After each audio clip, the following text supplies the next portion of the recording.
Bahkan Prabowo sampai dikasih kuliah tentang etik ya. Dan Prabowo pun akhirnya kecele.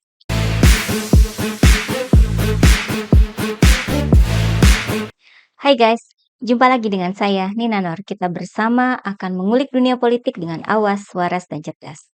Saat ini kubu 02 pasangan Prabowo Gibran berada dalam posisi yang sulit untuk mengelak bahwa mereka ini bermasalah dengan etik dan etika.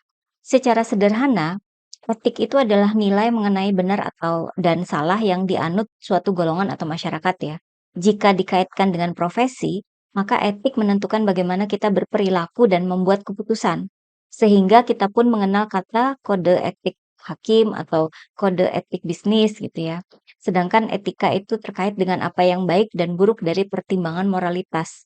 Misalnya terkait dengan perilaku dan akhlak apa yang baik ketika kita bersikap ya. Seperti etika dalam makan, dalam berbicara, atau dalam berpakaian. Jadi walaupun pamannya Gibran itu diputuskan telah melakukan pelanggaran di MK, namun dalam berpakaian dan makan misalnya, paman Gibran ini disebut masih punya etika gitu ya. Saya harap ini bisa menyederhanakan beda antara etik dan etika. Keduanya sih sama ya, baik untuk dianut dan dilaksanakan.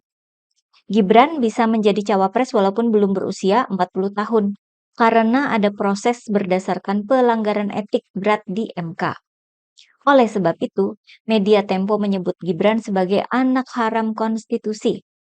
Sang capres Prabowo ternyata tidak suka ketika ditanya soal pelanggaran etik ini, sampai emosi dalam debat capres, dan kemudian ternyata masih menyimpan dendam sampai menyebut dasmu etik.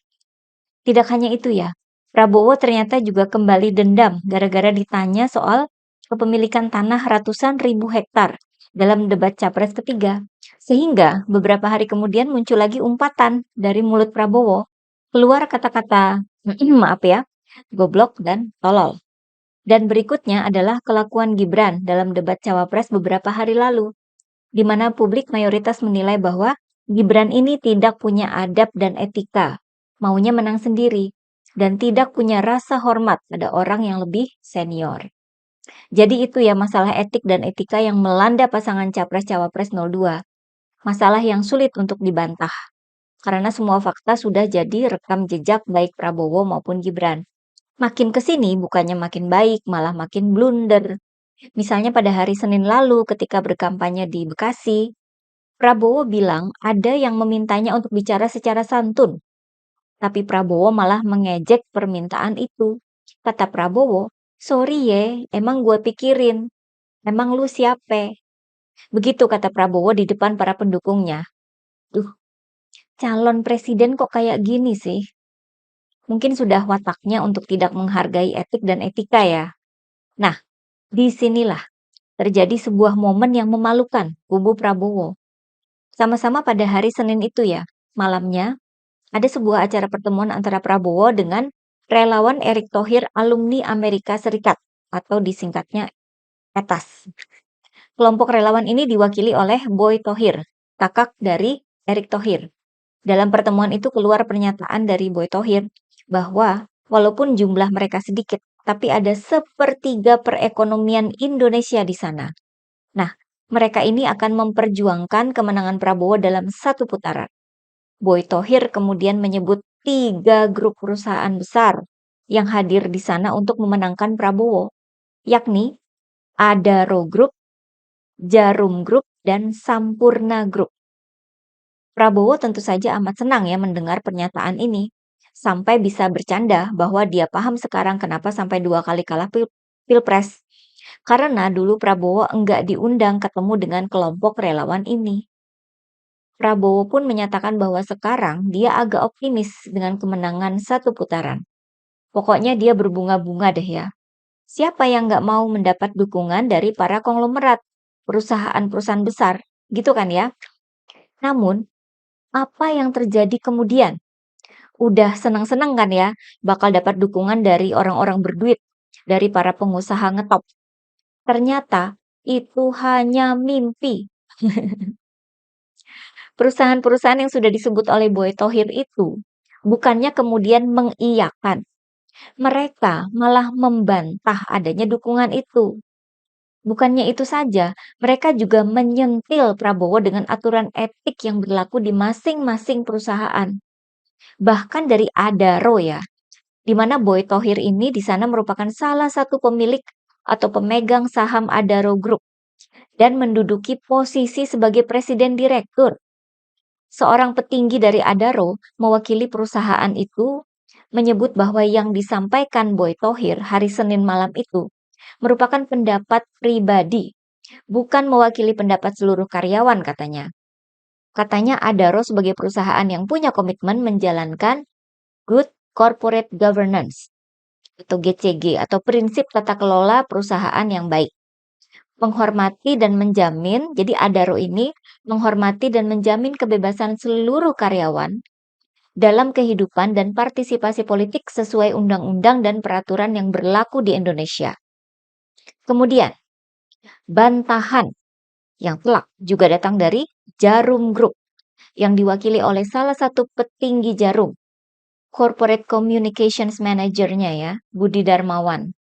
Pihak Jarum disebut tidak mengetahui perihal deklarasi dukungan terhadap Prabowo Gibran seperti yang disampaikan oleh Boy Thohir. Mereka nggak tahu itu. Jarum sebagai perusahaan katanya akan mengikuti prinsip-prinsip pemilu yang bebas dan rahasia dan memastikan bahwa Jarum tidak akan meminta para karyawannya untuk memenangkan siapapun. Jarum Group menyatakan siap mendukung siapapun yang nanti akan terpilih menjadi presiden dan wakil presiden Republik Indonesia. Karena bagi pihak Jarum, yang penting dan utama adalah keutuhan NKRI. Nah, dan yang terakhir dari PT HM Sampurna Tbk, diwakili langsung oleh direkturnya ya. HM Sampurna menyatakan bahwa terkait pemilu 2024 pihaknya bersikap netral dan tidak memihak pada paslon tertentu. Mereka menghormati semua paslon berikut visi dan misinya masing-masing. Disampaikan pula bahwa Sampurna mendukung prinsip-prinsip demokrasi serta berkomitmen menerapkan tata kelola perusahaan yang baik. Sampurna katanya mengikuti prinsip pemilu yang langsung, umum, bebas, rahasia, jujur, dan adil. Dengan demikian perusahaan HM Sampurna tidak akan memaksa karyawan untuk memilih paslon tertentu. Dia tidak akan memaksa karyawannya ya. Nah, sampai di sini kita sudah bisa melihat bahwa ketiga perusahaan ini sama-sama menganut etik. Apa yang mereka sampaikan kan hampir sama ya, bahwa perusahaan mendukung demokrasi, bahwa mereka tidak berpihak atau mendukung salah satu pasangan calon, dan bahwa mereka tidak memaksa karyawannya untuk memilih paslon tertentu. Ini tuh etik ya. Yang dibilang dasmu sama Prabowo, ternyata klaim dukungan ke Prabowo dibantah oleh para perusahaan ini berdasarkan prinsip etik yang mereka anut. Atau bisa dibilang bahwa di sini Prabowo tersandung etik. Bahkan ada beberapa media yang mengkaitkan performa saham perusahaan-perusahaan itu dengan klaim dukungan ke Prabowo. Ini juga jelek ya buat Prabowo. Saham dari Adaro katanya turun sesudah adanya pernyataan Boy Thohir yang akan memenangkan Prabowo. Turun 50 poin atau 2,08%.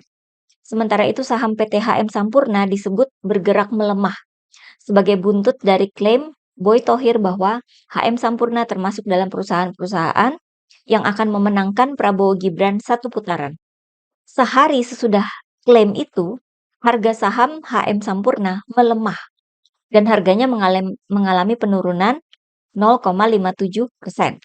Saya sih nggak paham ya soal saham ya. Bisa jadi benar ada hubungannya, bisa jadi juga nggak ada hubungannya. Karena harga saham itu kan memang naik turun ya. Kalau sampai benar, berarti Prabowo yang katanya di survei-survei sudah mencapai angka 50% itu, kan jadi bisa dipertanyakan ya. Katanya sudah mencapai 50%. Tapi kenapa reaksi pasar sangat negatif terhadap Prabowo? Pasar kok malah ketakutan begitu disebut perusahaan-perusahaan ini bakal mendukung kemenangan Prabowo satu putaran. Harga sahamnya kok malah anjlok. Apakah di lapangan itu sebenarnya angka yang 50% itu bohong? Dan di lapangan yang terjadi malah sebaliknya. Yang bisa dipastikan ya, adalah dukungan para karyawan perusahaan buat pasangan Ganjar Mahfud. Kami, karyawan dan karyawati PT Karisma Lestari Jaya, mendukung Bapak Ganjar Pranowo dan Bapak Mahfud MD untuk menjadi Presiden dan Wakil Presiden periode 2024 sampai dengan 2029. Ganjar! Ganjar! Ganjar! Kami, segenap karyawan PT Family Sejati, mendukung penuh Bapak Haji Ganjar Pranowo dan Profesor Mahfud MD untuk menjadi Presiden dan Wakil Presiden 2024-2029. Ganjar Pranowo! Presiden! Ganjar Pranowo! Presiden! Ganjar Pranowo! Presiden! Kabupaten Bandung!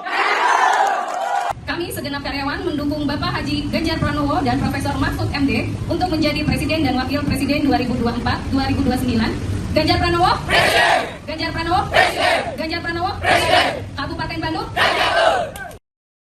Ya, itu sih dari perusahaan-perusahaan skala menengah atau malah kecil ya. Jika dibandingkan dengan raksasa seperti Jarum atau HM Sampurna.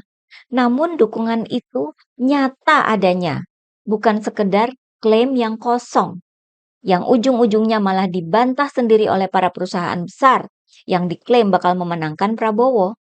Bahkan Prabowo sampai dikasih kuliah tentang etik ya. Dan Prabowo pun akhirnya kecele. Oke guys, sampai di sini dari saya. Tetap awas, waras, dan cerdas ya. Begitulah kura-kura.